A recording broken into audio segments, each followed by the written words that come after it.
Magandang araw po sa inyong lahat, lalong-lalo na dyan sa Pilipinas. Ako po'y taos-pusong nagpapasalamat sa inyong lahat sa walang sawang pagtangkilik sa malit na channel ni Ate Stella ninyo. Guys, huwag na tayong paligoy-ligoy pa para madaling matapos. Pag-uusapan natin ang siyam na panganib ng sobrang pakikipagtalik at pagsasarili. Pero bago natin simulan, ang video na ito ay para sa pangkalahatang impormasyon lamang at hindi isang medical na payo. Kung may nararanasan kang hindi ka nais-nais na epekto, mainam na kumonsulta agad sa isang doktor o eksperto para sa tamang gabay. Maraming salamat. So, narito ang siyam na panganib na mararanasan. Number 1, panganib sa kalusugan ng puso. Ang sobrang sexual na aktibidad, lalo na sa mga hindi physically fit na tinatawag, ay maaring magdulot ng labis na pressure sa puso, na maaring magresulta sa mga problema sa cardiovascular health na tinatawag. So guys, yan po ang unang panganib na ayon sa aking nasaliksik, no? Sa ilang pag-aaral na may panganib sa kalusugan ng puso, ang sobrang sexual na aktibidad.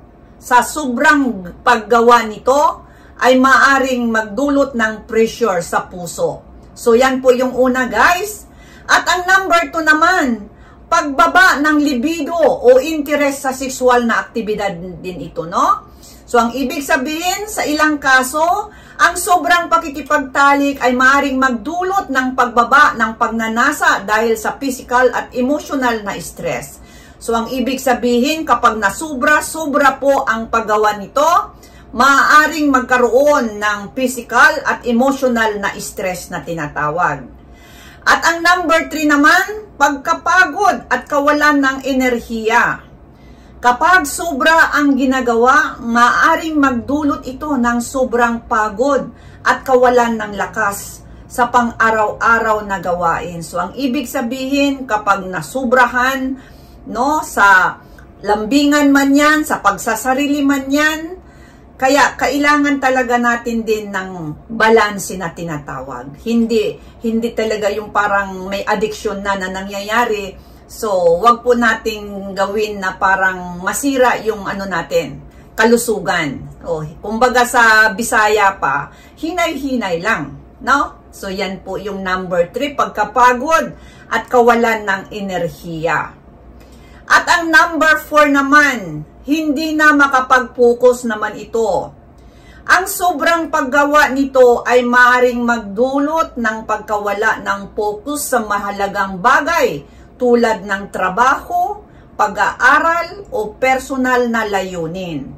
So ang ibig sabihin, iisa na lang ang nasa ano mo, kinukonsentrate mo dahil yun na nga, nagkakaroon ka na, yung tinatawag na addicted ka na, no? Na yun na lang ang iniisip. Meron kasing ganun, no? Na yun na lang na yun ang iniisip dahil sa kaligayahan na kanyang nararamdaman o nakakamtan. So, parang ano rin yan eh, parang sugal, parang kung ano pa man yung mga nakakatawag dito, nalulung ka. So, parang ganun din yan na sa sobrang kaligayahan, so gusto kong parating gawin ito, hindi naman po masama dahil kung wala ka namang, hindi ka nakakasagabal sa ibang tao, wala pong ano, pero ngunit sa sarili mong tawag dito, sa sarili mong kalusugan po ang ating pinag-uusapan dito.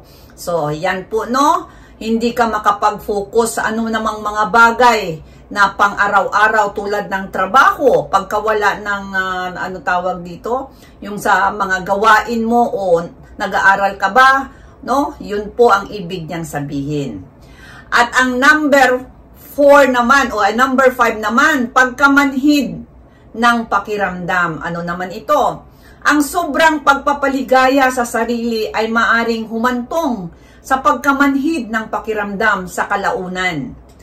No? Kaya maaring mahirapang maranasan ang parehong kasiyahan sa hinaharap. So ang ibig niya pong sabihin, kapag parati pong ginagawa ito, may tendency po na pagdating ng panahon, no? Yung nararamdaman mo na saya ngayon o yung sensitivity na tinatawag, maaring hindi mo na siya mararanasan o maramdaman dahil sa pagkamanhid mo na. So, isa po yan sa aking nakuhang impormasyon na mangyayari na panganib, no? Pagkamanhid ng pakiramdam. At ang number 6 naman, pagkaroon ng UTI. Ang sobrang pakikipagtalik ay maaring magdulot ng urinary tract infection sa ilang tao, lalo na sa mga kababaihan. So, ang ibig sabihin, ito rin ay na-apply din ito sa mga kababaihan kapag nasubrahan din, no?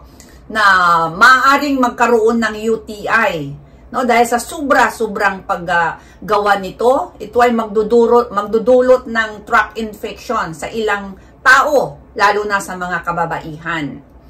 At ang pang-7 naman natin, problema sa mental kalusugan naman ito.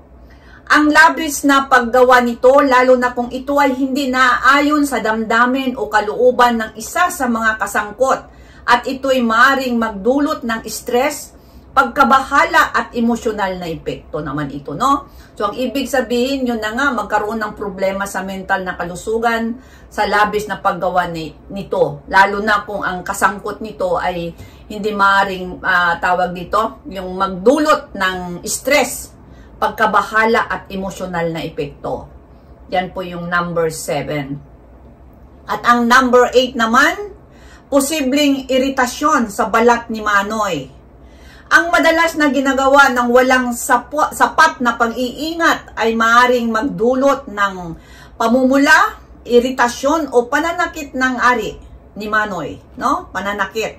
Dahil sa sobrang, lalo na kung ikaw po ay nagsasarili po tayo, yun na ang mangyayari, nasubrahan na. Dahil sobra-sobra na nga ang pinag-usapan natin, na kapag ito po ay talagang hindi na natin nababalanse, parati-parati ka na lang nagsasarili. So, maaaring ito na ang mangyari, no, na iritasyon sa balat ni Manoy, na parati mo na lang siyang natural, ano yan anong tawag dito? Hawakan mo, hihigpitan mo. So, alam nyo na yon, hindi ko na masyadong i-elaborate pa, magagalit si YouTube. So, yan po yung number 8, posibleng iritasyon sa balat ni Manoy. At ang panglas naman natin guys, pagkaroon ng mga infection naman ito. Ang labis na pakikipagtalik, lalo na kung walang proteksyon, ay maaaring magdulot ng mga sexually transmitted infections naman ito, tulad ng HIV, gonorrhea at chlamydia naman ito. So, maaari po guys hindi po sinabi makukuha kayo, maaari dahil hindi natin alam kung hindi kayo gumamit ng mga proteksyon, no? Kaya yun po ang ibig niyang sabihin. Kaya yan po ang number 9 na kailangan na merong proteksyon kung parating yung ginagawa ito, no? Para naman hindi magdulot ng problema sa balang ano man yan, sa kalaunan man yan, kung ginagawa nyo parati. So, yan po guys, mahalaga na ang pakikipagtalik ay ginagawa ng maayos at may tamang pag-iingat upang maiwasan ang mga panganib na ito. So, maraming salamat sa inyong lahat. Hanggang sa muli, ang inyong lingkod, si Ate Stella ninyo. Bye-bye!